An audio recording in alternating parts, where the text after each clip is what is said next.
Welcome to God at Work, Stories of Grace and Faith. I'm your host, Chuck Groover, and this being the first week of the month, I'm basically giving you an update in regards to what all is going on with the podcast and Becoming God's Man Ministries. First off, if you remember me mentioning I had some thoughts that I was going to bring up this time a couple weeks ago, what it all surrounds is the one episode a month that I do that is more of a Bible study, or a focused Bible study, planned Bible study. I'm actually starting to lean towards separating that out into a separate podcast. I don't know if I'll revitalize what was the Becoming God's Man devotional podcast and start putting it there as an episode every other week, or if I will have it under a different title. But and when I do decide on that, it's actually going to be at the beginning of next year. So I'll continue on with the Radical Faith series until I finish that, and then, which will probably be November, and then I will probably do something special for December, and then what I'll do in replace of that week is a second kind of history episode where the months, or the figures that I have either super long episodes on, or I decide to easily break down, covering them into multiple episodes. Especially like this month, I'm going to continue on with Thomas Aquinas and actually cover his theological and philosophical beliefs, where last month I basically just gave a brief overview of his life, where in the future, things like that, it would all be in 1 month instead of breaking it up among multiple months. Also, I feel that the Bible study things don't quite as much, although the Radical Faith ones more fit into it because of but I feel most of what I would be doing with that probably wouldn't fall under what the original thought of the God at Work podcast was about. So rather than trying to every month figure out some sort of Bible study message type thing to put into the podcast, I figured I would just go and separate it out from the podcast itself. That being said, again, with the Radical Faith series, because it's talking about, I'm going through basically characters in the Bible and pretty much how God has used them and their faith. That fits right in with the podcast, so I didn't feel the need to do the separation until after I finish through it. And this month, I'm continuing on with Paul, so that's something to look forward to, is learning all about pretty much Paul's faith, because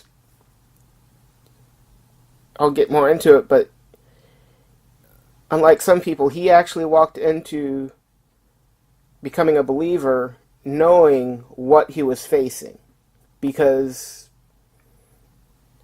in regards to persecution, because a lot of the persecution that he knew he was going to be facing was persecution he was bringing before the Christians before he became a Christian himself. So again, that's something to look forward to later on this month. In a couple weeks. Next week, again, I'll be talking about Thomas Aquinas' theological and possibly philosophical beliefs, and how his life pretty much, how basically God used his life pretty much to kind of shape and mold those beliefs. Also, I don't know how many of you that are listening now listened to the episode a little over a year ago with Brian Zitt, but at the end of the episode, we actually, at that time, there was a GoFundMe page for a member of our congregation who was facing some issues, and the GoFundMe page was basically to help provide payment for them to go through rehab. And, well, that got funded. She went through the rehab, got out, and as far as I know, she didn't really have any relapses or anything, but I also know Sunday at church we were told that last Saturday she had passed away. So just pray for that family. I mean, she's now with the Lord because she was a believer. She's no longer struggling. She had health issues as well, so she's not struggling with the health issues. She's not struggling with her past addictions or anything like that. But just pray for the family, her husband, her kids, and just pray for their comfort. And now for the unscripted part. Last week I was talking about how, as Christians, sometimes there are some out there that will view grace as basically being a get-out-of-jail-free card, giving them what some would probably say diplomatic immunity for being able to sin and not have to worry about it, by saying, and it was all brought about when my mom basically asked me for some verses in the Bible against speaking to the dead. And I said, okay, here's a bunch of verses, and the first problem I mentioned about them is most of them are Old Testament, so be cautious of someone that would say, oh, that's Old Testament, I'm no longer under the law. Well, the other issue that arose with it is the few verses that were New Testament don't specifically state in the English language speaking to the dead. And it's basically a problem with translations.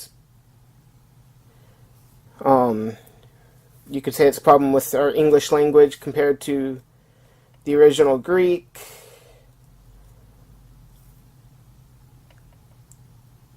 But a lot of the issue is sometimes with a lot of sins that are heavily spoken against in the Old Testament are to some extent spoken against in the New Testament, but the only problem is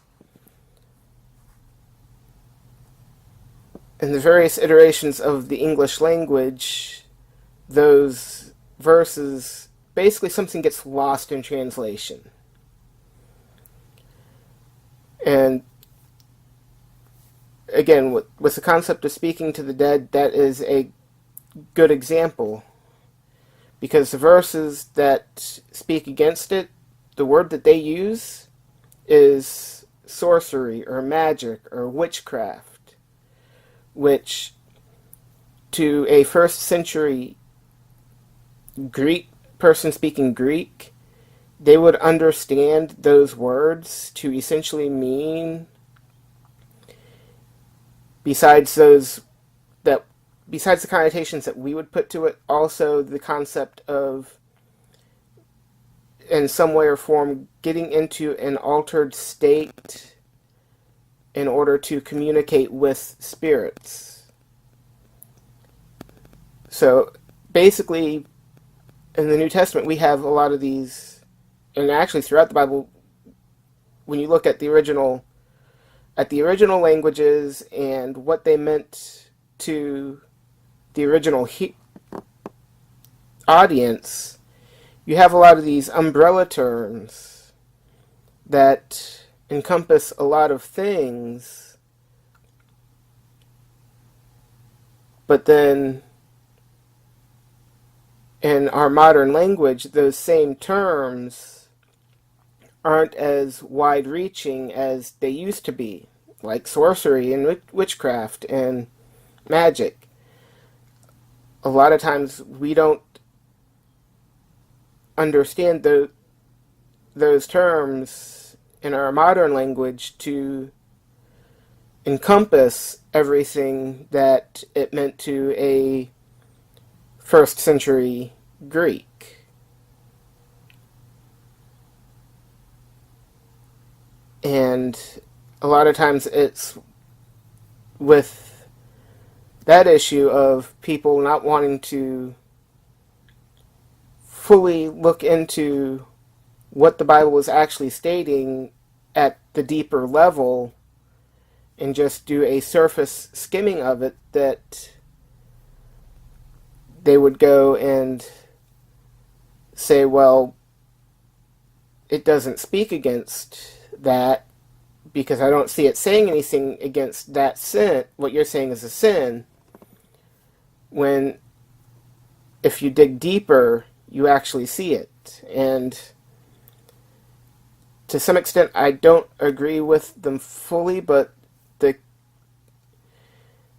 and this is one area where it seems like the King James only people tend to kind of go against some of what they say, because I've looked at some of their websites where they talk about where if the King James, what it says doesn't quite line up with the original language, you throw out the original language is what it almost looked like they were saying, but there are some, and in some instances it seems like they do that, but then in other instances they don't. And one of those is the instance of homosexuality.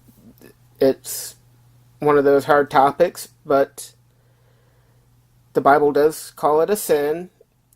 But then when you look at the new, basically, and for them, if you look through the entire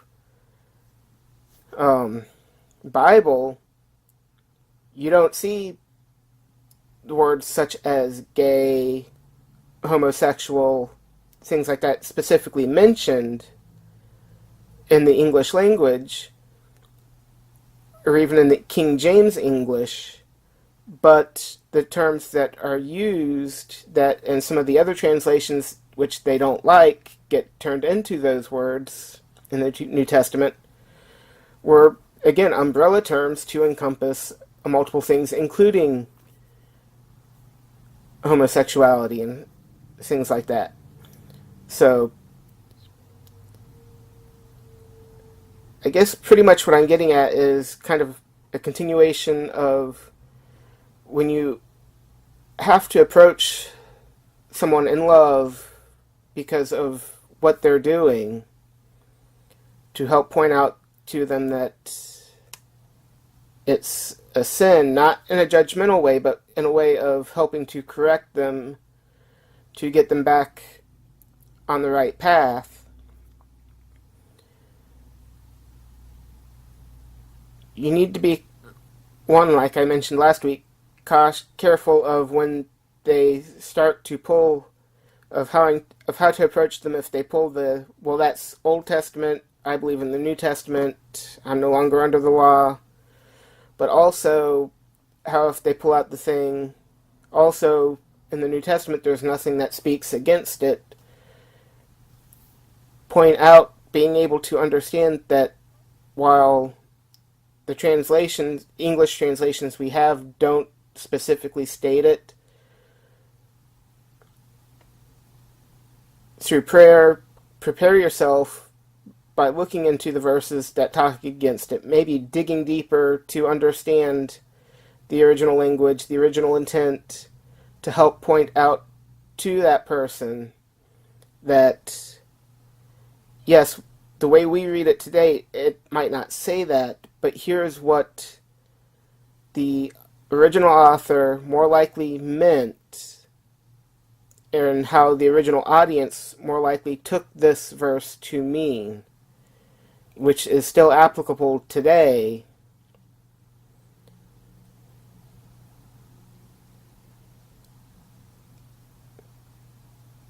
So I guess that's pretty much what I'm getting at. Again, just a reminder, next week I'll finish off with Thomas Aquinas.